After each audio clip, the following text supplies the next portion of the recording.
Okay, so now we have to study the third lecture in the uh, cardiovascular physiology. ठीक है. Now an important topic जिस पे exam में अक्सर questions आते हैं and that is ये कि effects of different ions on heart. तो I hope कि we have discussed so much gated channels, myocardial type of action potential, nodal type of action potential, that you must be clear that what is the potassium going to do with heart, what is the calcium going to do with heart, and what is the sodium going to do with heart. So number first potassium तो वही membrane पे आ जाएंगे जिसमें हमारे साथ two types of potassium channels थे. ठीक है ना. एक था हमारे साथ अनगेटेड जिसमें से बस पोटाशियम बाहर चला ही जा रहा है, और दूसरा था गेटेड जो कि रेस्टिंग या डिपोलराइजेशन स्टेट में ओपन हो जाता है और इससे भी पोटाशियम बाहर जाता है. So think in a while कि जब पॉजिटिव चार्ज अंदर आता है तो हार्ट कंट्रैक्शन की तरफ जाएगा, लेकिन अगर पॉजिटिव आयन बाहर जा रहा है तो इसका मतलब यह है कि हार्ट कंट्रैक्शन कम करेगा. ठीक है. सो इसका मतलब ये होगा कि increase in the potassium ion concentration, heart rate जो है दैट विल फॉल, एंड जो heart becomes dilated and rhythms become abnormal. और याद रखें कि पोटेशियम आयन चाहे वो हाइपो या hyper, what is among the important cause of arrhythmias, and these events can lead to death. So potassium is a very messy molecule and never miss with potassium. ठीक है. and recall that the potassium conductance is high in resting state, जो कि हमें पहले से पता है. that is how increase in the potassium will result in the resting heart and the heart will become slow and dilated. और याद रखिए कि hypokalemia जो है ये decrease sensitivity of heart muscles and present as U wave on ECG. ये U wave आपसे बार बार exam में पूछते हैं, and please don't confuse it. Hypokalemia will give you a U wave on the ECG. Now let's come to the calcium. So calcium का हमें पहले से पता है कि it causes contraction. तो increase in the calcium जो है causes spastic contraction of the heart, और decrease in the calcium spasticity का opposite क्या होता है, flaccidity. So will cause flacid contraction of the heart. ठीक है. Now let's come to sodium. तो sodium is tricky और वो इस वजह से कि वो फिर कैल्शियम के साथ compete करता रहता है. So when the sodium increases, it decreases the cardiac contraction. Why? This is because sodium ion will compete with the calcium. Sorry, out में हटा देता हूँ. With calcium ion and the conduction of the calcium decreases. तो heart का action overall क्या हो जाएगा, hypokalaemia की तरह, and there will be cardiac flaccidity. ठीक है. तो sodium will cause cardiac flaccidity just like potassium. Regulation of cardiac pumping. तो ये हमारे साथ टू टाइप ऑफ रेगुलेशन है, एक है इंट्रिंसिक रेगुलेशन और एक है reflex regulation.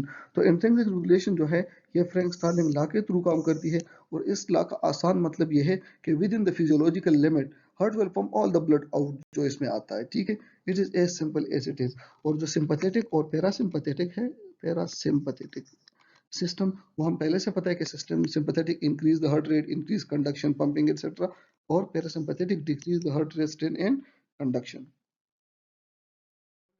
The peripheral circulation. तो हमें पता है कि फेरिपेरल सर्कुलेशन में हमारे साथ टू पंप्स हैं. वो पंप्स क्या हैं, right heart and left heart. ठीक है. और टू सर्किट्स हैं, उसमें हमारे साथ दो पल्मोनरी सर्किट हैं और एक सिस्टेमिक सर्किट है. ठीक है. Now that the flow is equal in the both circuit but the pressures are different. याद रखें कि जितना ब्लड एक सर्किट में जा रहा है इतना दूसरे में भी जा रहा है, but the problem is that the pressure between the two circuits is different. Pressure in the pulmonary circuit is much lower than those in the systemic circuits. ठीक है. And most of the blood volume of the systemic circulation is stored in the venous system.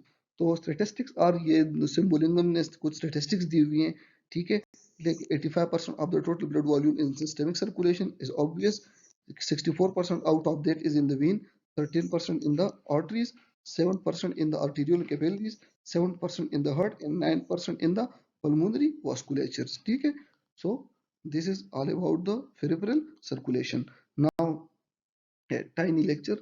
So the last slide about some important terminologies. ये terminologies आप लोगों ने याद रखने हैं, exam में frequently इन पे क्वेश्चंस आते हैं. ठीक है. So number first the stroke volume होता है. तो स्ट्रोक वॉल्यूम इस नाम से पता चलता है कि the blood that is pumped out by each ventricle during each beat. Normally ये 70 ml ईच बीट के साथ स्ट्रोक वॉल्यूम वो फेंकता है. दूसरा है कार्डियक इंडेक्स. तो कार्डियक इंडेक्स क्या है, that is the amount of blood out per ventricle per minute per metre square of the body. So जब आप बॉडी के मीटर स्क्वायर पर मिनट पे लेते हो तो फिर उसको हम कार्डियक इंडेक्स कहते हैं. और ये 2.8 plus minus 0.3 litres per metre square per minute है। तो well use, try to memorise या कम से कम जहन में इतना रखे कि इंडेक्स आ जाए तो पर मीटर स्क्वायर है तो ये टू वैल्यू यहाँ पे आप लोगों ने नहीं भूली। अच्छा, इजेक्शन फ्रैक्शन क्या है?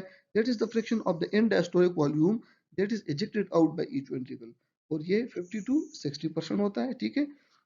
और याद रखें कि from 130 to 150 ml of the empty diastolic volume 70 ml is ejected out by each ventricle, जो कि हमने यहाँ पे पढ़ा है। So how to determine ejection fraction? That is stroke volume divided by end diastolic volume. So अगर आपको ejection fraction calculate करने का कहें, आपको stroke volume देंगे और ejection end diastolic वॉल्यूम देंगे, ठीक है। और कभी कभी आपको इन डायस्टोलिक और इन सिस्टोलिक वॉल्यूम देते हैं, स्ट्रोक वॉल्यूम नहीं दिया होता है, तो हमें पता है कि stroke volume is equal to end diastolic volume minus end systolic volume, ठीक है। तो ये एसवी की जगह इक्वेशन में आप ये भी ऊपर लिख सकते हो। अच्छा, कार्डियक रिजर्व क्या होता है? सो cardiac reserve is the maximum amount of blood that can be pumped out by heart above the normal, ठीक है। above the normal जो यंग हेल्दी लोग होते हैं, ठीक है, जैसे आपके तरह के लोग, तो वो 300 to 400% कार्डियक रिजर्व रखते हैं।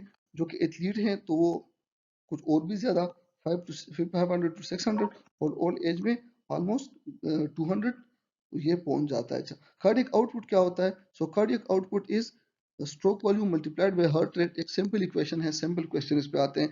सिंपली आपको स्ट्रोक वॉल्यूम दिया होता है, हार्ट रेट दिया होता है, कहते हैं कि कार्डियक आउटपुट फाइंड आउट करो। प्रीलोड क्या होता है? प्रीलोड एंड डायस्टोलिक वॉल्यूम, बस ये समझे कि इट इज ए प्रीलोड, ठीक है। और आफ्टर लोड क्या है? After load is for the left ventricle is simply the pressure in the aorta. So increase in the aortic pressure increases the load on the left ventricle.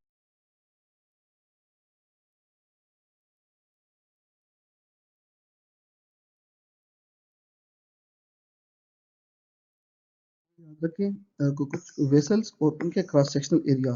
तो iota की cross sectional area है 2.5 centimetre square, जबकि capillaries की बहुत ज्यादा है, that is 2500 centimeter square.